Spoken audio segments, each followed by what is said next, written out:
Excelente. Estamos ahí comunicándonos con Pablo Sigismondi para que continuemos en estas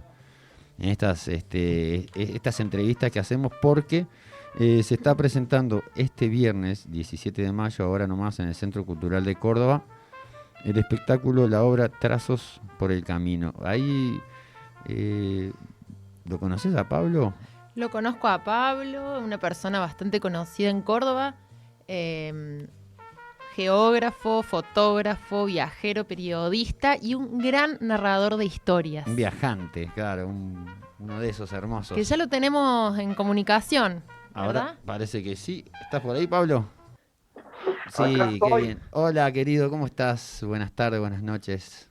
Buenas tardes, buenas noches, más noche que tarde. ¿Cómo están, queridos? Más noches que tarde, está claro. Y estamos lindos acá porque viste que la radio tiene esa cosa hermosa de juntarse, abrazarse, abrigarse y comunicarse a través del éter con historias místicas y andantes. Soy el Cris y acá estoy con Anabela también.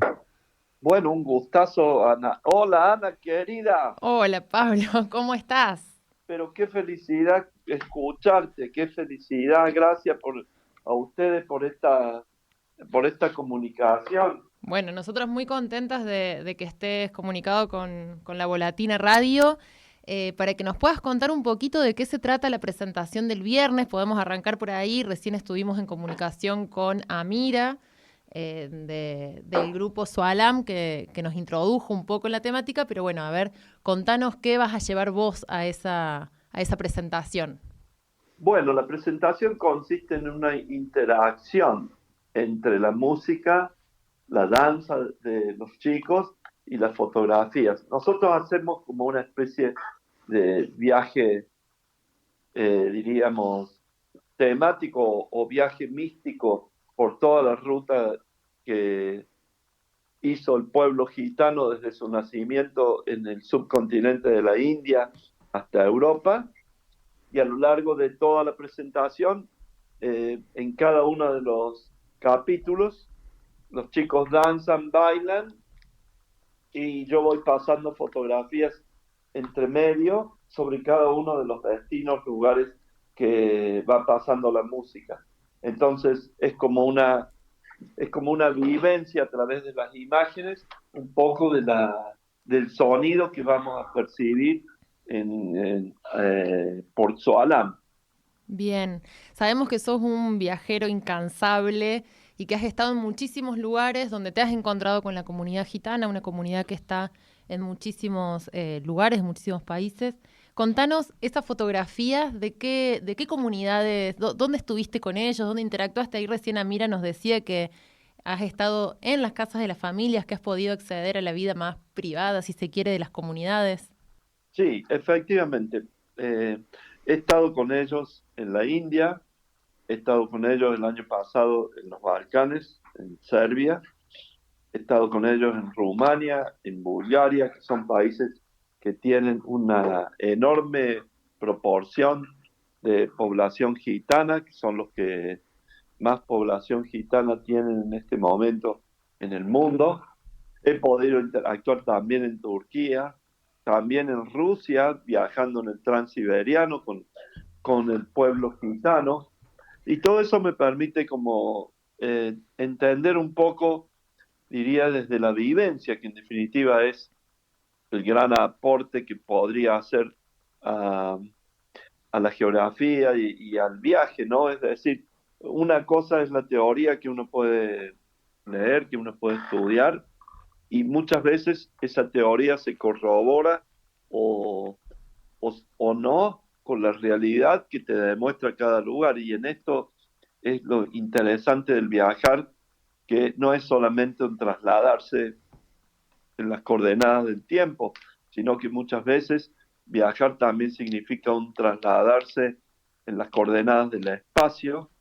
En el espacio, ¿por qué? Porque uno más de una vez cuando viaja es como que vuelve a lo que alguna vez fuimos y pensamos que ya no existe más en el mundo y de pronto tiene la sorpresa de encontrarlo. Por ejemplo, gente que todavía practica el nomadismo entre los gitanos y entre otros pueblos, que todavía practica el trasladarse de un lugar a otro con sus ganados, con sus viviendas.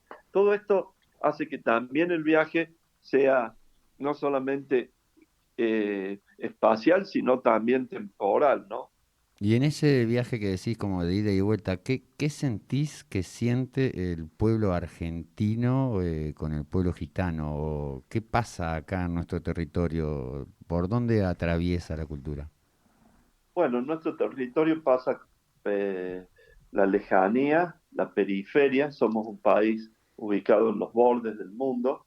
Si nosotros vemos el planiferio, nosotros estamos en un borde de ese planiferio.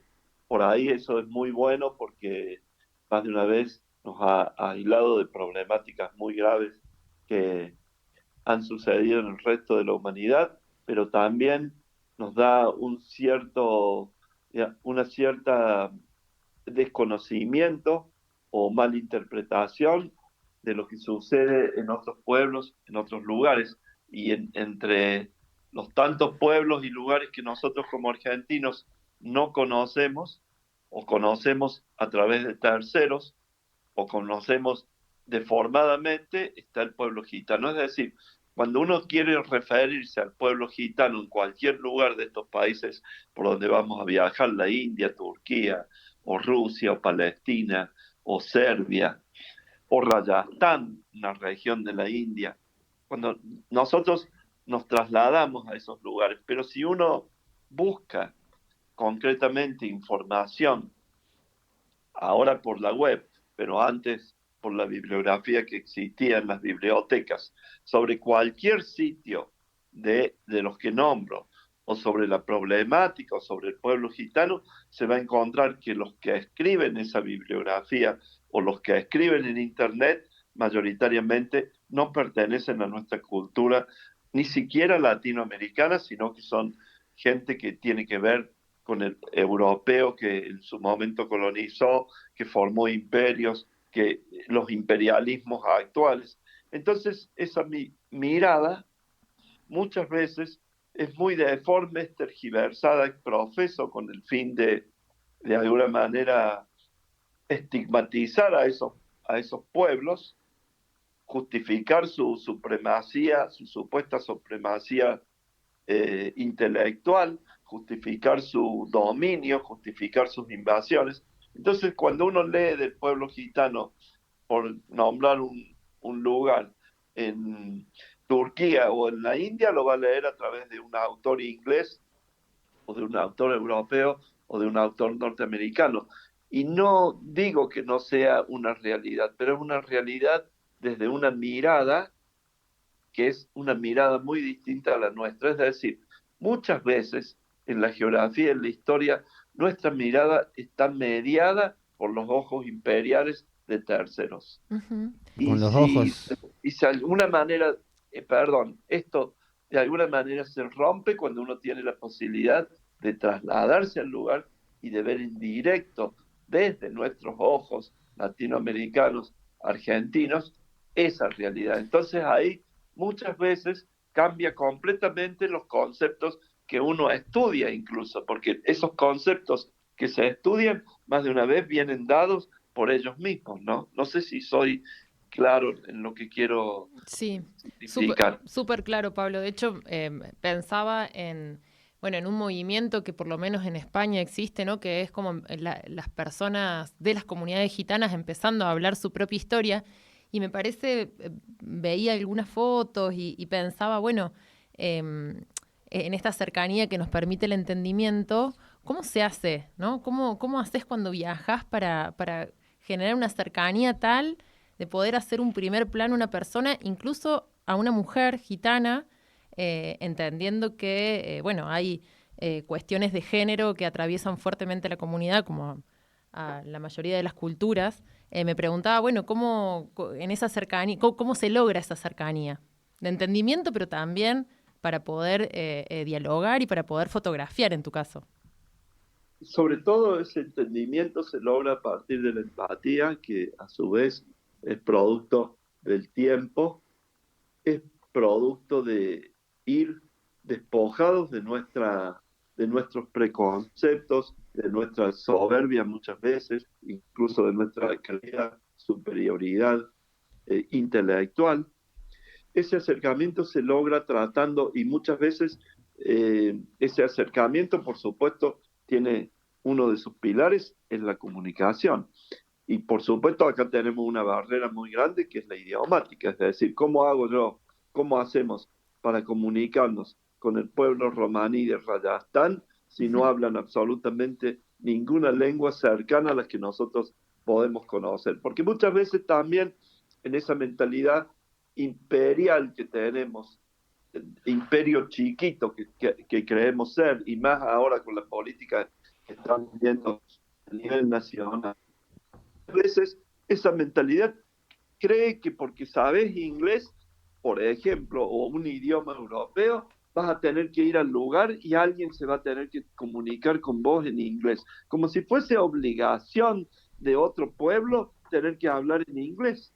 O sea, uno llega a Rajasthan o uno llega a Pakistán o Afganistán y quiere hablar en el mismo idioma imperial que los ha masacrado, que a lo largo de la historia le ha hecho desastres en sus vidas y en su cultura, y uno pretende hablar en ese mismo idioma y que la gente te entienda y te responda.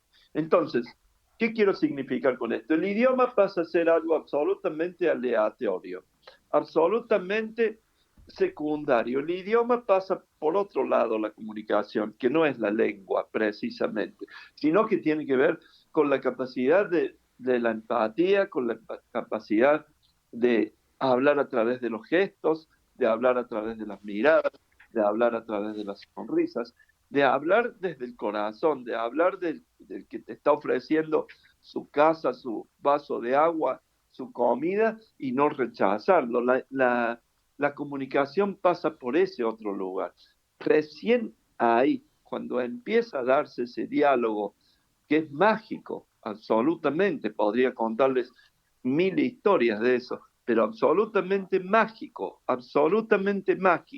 que uno no sabe ni siquiera cómo se produce, pero se produce porque hay una predisposición en los dos interlocutores. A partir de ahí, la gente te empieza a abrir su mundo, porque no es fácil tampoco llegar a un lugar y pretender que te cuenten y te expliquen y te muestren como si uno fuese quien.